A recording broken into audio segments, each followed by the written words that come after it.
കുഞ്ഞാലിക്കുട്ടി എന്ന പേരിന് മറുപേരുകളൊന്നും ലീഗിൽ ഉയർന്നു വന്നില്ല. തീരുമാനം ഏകകണ്ഠമാണ്. സാങ്കേതിക നടപടിക്രമങ്ങൾ പൂർത്തിയാക്കി പ്രഖ്യാപനത്തിന് കാത്തിരിക്കുകയാണ് ലീഗ് നേതൃത്വം. ഇന്നലെ ചേർന്ന കോൺഗ്രസ് ലീഗ് ചർച്ചയിൽ കുഞ്ഞാലിക്കുട്ടിയാണ് സ്ഥാനാർത്ഥിയെന്നത് അനൌദ്യോഗികമായി കോൺഗ്രസ് നേതൃത്വത്തെ ലീഗ് നേതാക്കൾ അറിയിച്ചു കഴിഞ്ഞു. പി.കെ. കുഞ്ഞാലിക്കുട്ടിയെപ്പോലെ സർവ്വസമ്മതനായ നേതാവ് സംസ്ഥാന രാഷ്ട്രീയത്തിൽ നിന്ന് മാറുന്നതിൽ കോൺഗ്രസ് നേതാക്കൾക്ക് കടുത്ത നിരാശയുണ്ട്. മുന്നണിയിലെ വിഷയങ്ങളിൽ കുഞ്ഞാലിക്കുട്ടിയുടെ നിലപാടായിരുന്നു ഘടകകക്ഷികളിലെ പലർക്കും രക്ഷക്കെത്തിയിരുന്നത്. എന്നാൽ അദ്ദേഹത്തിൻ്റെതല്ലാതെ മറ്റൊരു പേരും തങ്ങളുടെ ചർച്ചയിലില്ലെന്ന നിലപാടാണ് ലീഗ് നേതൃത്വത്തിൻ്റേത്. അതേസമയം തിരുവനന്തപുരത്ത് കെ.എം. മാണിയുടെ അധ്യക്ഷതയിൽ ചേർന്ന മാണി ഗ്രൂപ്പ് നിയമസഭാ കക്ഷി യോഗം ലീഗ് സ്ഥാനാർത്ഥിയെ പിന്തുണയ്ക്കാൻ തീരുമാനിച്ചിട്ടുണ്ട്. ലീഗ് നേതൃത്വം ആവശ്യപ്പെടുന്ന മുറയ്ക്ക് പിന്തുണ പരസ്യമാക്കും.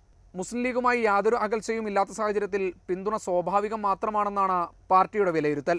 1982 മലപ്പുറത്തു നിന്ന് ജയിച്ച് ആദ്യമായി നിയമസഭയിലെത്തിയ പി.കെ. കുഞ്ഞാലിക്കുട്ടി പിന്നീട് വന്ന കെ. കരുണാകരൻ, ആന്റണി, ഉമ്മൻചാണ്ടി മന്ത്രിസഭകളിൽ മന്ത്രിയായി. പാർലമെന്റിലേക്ക് പി.കെ. കുഞ്ഞാലിക്കുട്ടിയുടെ കന്നി മത്സരമാണിത്. റിപ്പോർട്ടർ, തിരുവനന്തപുരം.